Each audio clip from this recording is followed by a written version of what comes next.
So that's perfect. ఇద్దరు అమ్మాయిలతో సినిమాలో అల్లు అర్జున్ గారు అక్కడ కనిపిస్తున్నారు. అండ్ ఇప్పుడు మారుతి గారు ఫుల్ సినిమా లవర్స్ మామూలుగా లేరు ఇక్కడ. క్రేజీ ఉన్నారు. యా ఇవాళ హరోం హర సార్ రండి సార్. సుబ్రహ్మణ్య గారు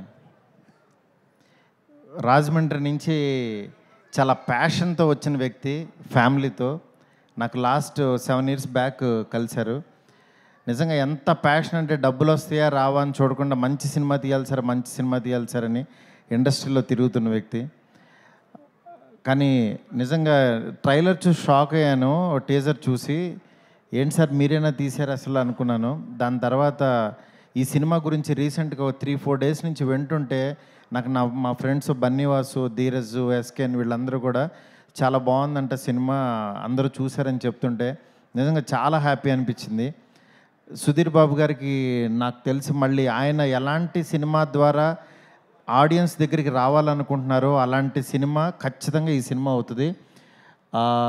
director you did a great job. Next అలాంటి సినిమాటోగ్రాఫర్ దొరికినందుకు నిజంగా చాలా హ్యాపీ అనిపించింది. అంతే ఇలాంటి టీము ఎంత ప్యాషన్గా మ్యాంగ్లూరులో రియలిస్టిక్ లొకేషన్స్లో షూట్ చేశారు. ఇది ట్రైలర్ చూస్తుంటే ఎంత స్ట్రెంత్ ఉందో అర్థమవుతుంది. ఈ June 14th థియేటర్స్కి వస్తుంది డెఫినెట్గా. ఇదే జూన్లో యాక్చువల్గా ప్రేమ కథా చిత్రం రిలీజ్ అయింది. సుధీర్ బాబు గారికి మామూలు సీజన్ కాదు ఇది. మాకు అప్పుడు బ్లాక్ బాస్టర్ ఇచ్చారు ఆయన. అట్లాగే ఇప్పుడు ఈ సినిమా ద్వారా మళ్ళీ నాకు తెలిసి గట్టిగా కొడతారు, అందులో డౌట్ లేదు. దీనికి నిజంగా మీ అందరూ మహేష్ బాబు గారి ఫ్యాన్స్ అందరూ బ్యాక్ ఉండడం, డెఫినెట్గా ఈ సినిమాని మాకు ప్రేమ కథా చిత్రం కూడా అప్పుడు మహేష్ బాబు గారు వచ్చి బ్లెస్ చేశారు. డెఫినెట్గా ఈ సినిమా కూడా మంచి విజయం సాధించాలని మనస్ఫూర్తి కోరుకుంటున్నాను. ఈ టీం అందరికీ కూడా all the best entire team. Thank you.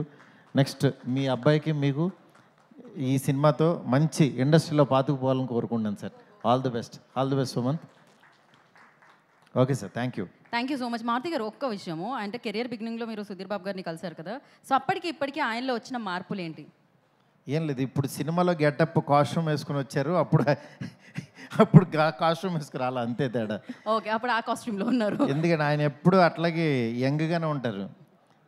వాళ్ళ అబ్బాయిలను చూస్తుంటే అర్థమవుతుంది.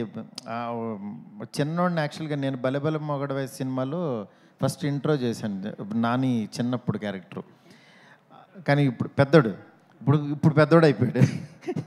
ఇప్పుడు చూస్తుంటే అక్కడక్కడ చిన్న చిన్న విజువల్స్ మహేష్ బాబు గారు లాగానే ఉన్నాడని అసలు మామూలుగా లేదు. అంటే మేనమామ పోలికలు వచ్చేసినాయి అని నిజంగా చాలా హ్యాపీగా ఉంది సార్. వస్తాడు. థ్యాంక్ యూ మారుతి గారు, thank you so much for your time and gracing the event. Thank you so much sir. And నా ఇందాక నుంచి